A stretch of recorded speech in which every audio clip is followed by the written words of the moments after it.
देख रहे हैं हिमाचल न्यूज 24। मुख्यमंत्री सुखविंदर सिंह सुक्खू ने शिमला में वर्चुअल माध्यम से केंद्रीय गृह मंत्री अमित शाह की अध्यक्षता में दिल्ली में ड्रग तस्करी और राष्ट्रीय सुरक्षा पर आयोजित क्षेत्रीय सम्मेलन में भाग लिया।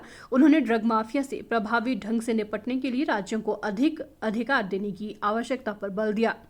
उन्होंने कहा कि इसके अतिरिक्त ड्रग माफिया पर प्रभावी ढंग से नकेल कसने के लिए एनडीपीएस अधिनियम में संशोधन की भी आवश्यकता है। मुख्यमंत्री ने नशीली दवाओं की तस्करों की संपत्ति जब्त करने के लिए एनडीपीएस अधिनियम में एक प्रावधान जोड़ने का आग्रह किया। उन्होंने ये भी कहा कि हिमाचल प्रदेश से प्रवर्तन निदेशालय को नशीली दवाओं से संबंधित स्थानांतरित किए गए 10 मामलों में प्रगति धीमी रही है। ऐसे में उन्होंने जब्त करने की शक्तियां राज्यों को सौंपने को कहा। उन्होंने कहा कि नशीली दवाओं से संबंधित अपराध में सजा 5 वर्ष से बढ़ाकर आजीवन कारावास की जाए और नशीले पदार्थों की मात्रा की परवाह किए बिना इस अपराध को संज्ञेय और गैर जमानती बनाने के साथ साथ 5 लाख जुर्माने और संपत्ति जब्त करने का प्रावधान भी किया जाए। उन्होंने नशीली दवाओं के अत्यधिक सेवन से होने वाली मौतों को रोकने के महत्व पर बल दिया और इस संबंध में अधिनियम में आवश्यक बदलाव करने का भी आग्रह किया।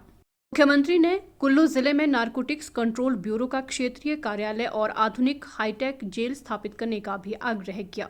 मुख्यमंत्री ने कहा कि नशीली दवाओं की बढ़ती समस्या को देखते हुए राज्य सरकार पूरी संवेदनशीलता के साथ इस समस्या पर अंकुश लगाने के लिए महत्वपूर्ण कदम उठा रही है। मंत्री महोदय, धारा 37 के तहत सेक्शन 37 के तहत जो भी अपराध किया जाता है वो कॉग्निजेबल होना चाहिए, नॉन वेलेबल होना चाहिए। ये इसमें अगर आप प्रावधान करवा देंगे राज्यों को अत्यधिक उससे शक्ति मिलेगी। मैं आपके ध्यान में लाना चाहूँगा कि एनसीबी का जोनल ऑफिस भी माननीय मंत्री महोदय कुल्लू में खोला जाना चाहिए, क्योंकि कुल्लू में अगर आप एनसीबी का कोई जोनल ऑफिस खोलेंगे उसका फ़ायदा हमारे यहाँ से जो तस्करी होगी उसमें हम उनको आगे उनके खिलाफ कड़ी कार्रवाई कर सकेंगे।